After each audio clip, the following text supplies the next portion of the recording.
2 minute हो गया।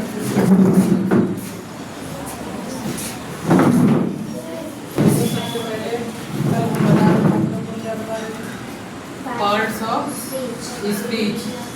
तो जो पार्ट्स ऑफ स्पीच होता है,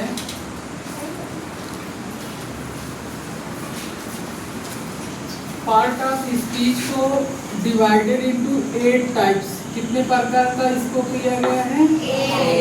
8 प्रकार का। सबसे पहला वाला यहाँ पे है नाउन। अगर इसको समझ लिए तो एक बार में ये क्या हो जाएगा, क्लियर हो जाएगा। सबसे पहले जब आप लोग इसकी पिछली क्लास में थे तब भी हमने नाउन की क्लास लिया था। नाउन को हिंदी में संज्ञा कहते हैं। संज्ञा की परिभाषा बताओ प्लीज।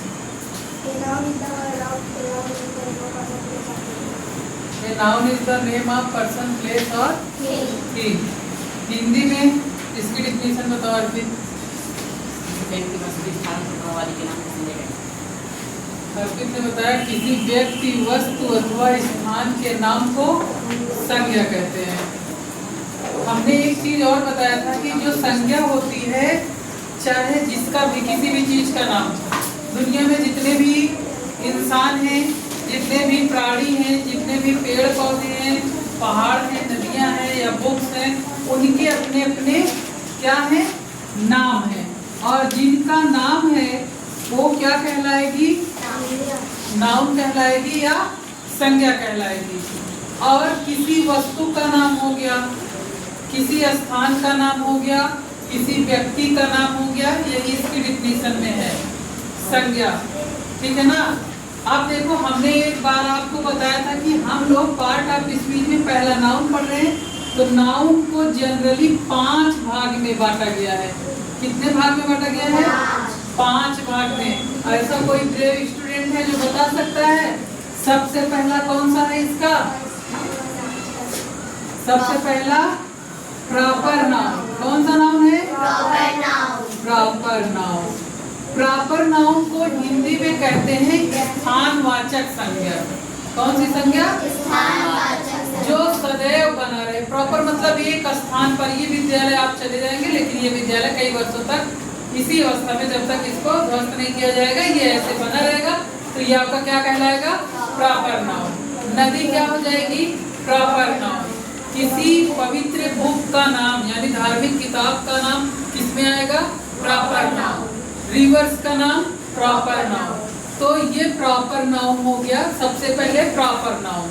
दूसरा वाला जो आता है नाउन, इसको डिवाइड किया गया किसमें? Common noun. कॉमन नाउन को कहते हैं जातिवाचक संज्ञा। कौन सी संज्ञा?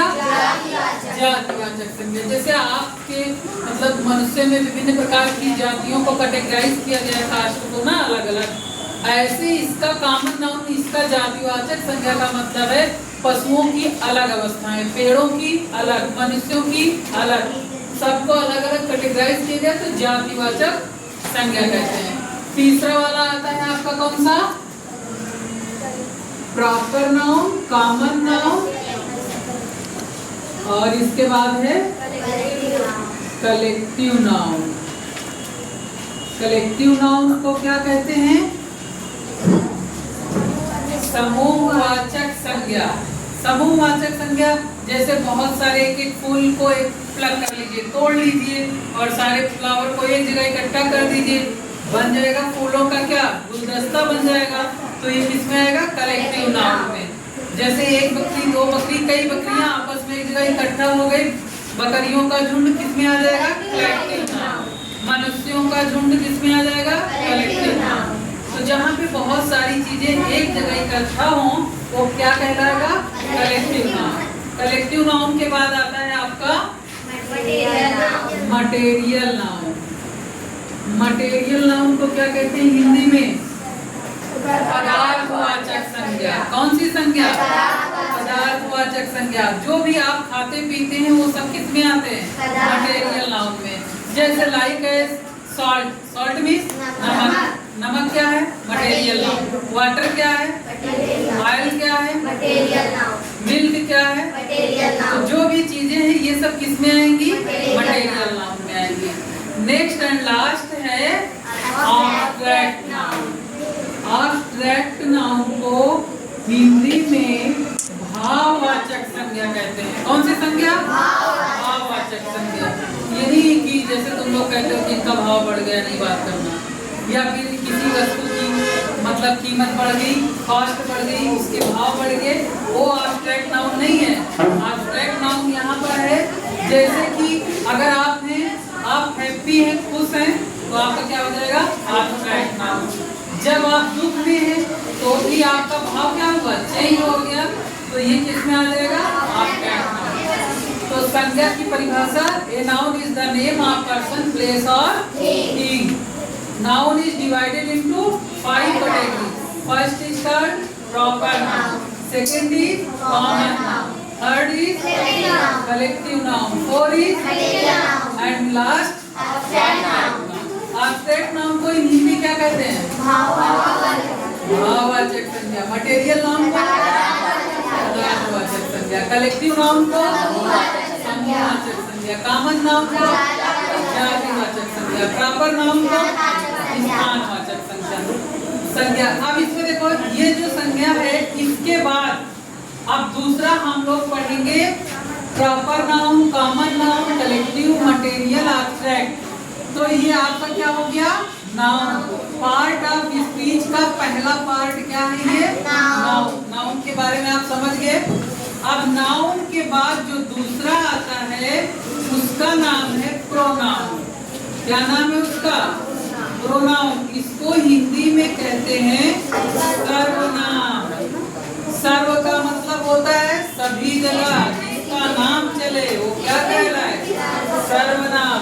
और ये सर्वनाम आएगा दूसरे नंबर पे पार्ट ऑफ स्पीच का। कितने नंबर पे? दूसरे नंबर पे। लेकिन ये जब दूसरे नंबर पे आता है तो लाइक सपोज मान लो कि नाउन इसका फादर है। नाउन क्या है इसका? फादर है। अगर एक शॉप है, ऐसे इस शॉप पे नाउन बैठता है, ओनली नाउन।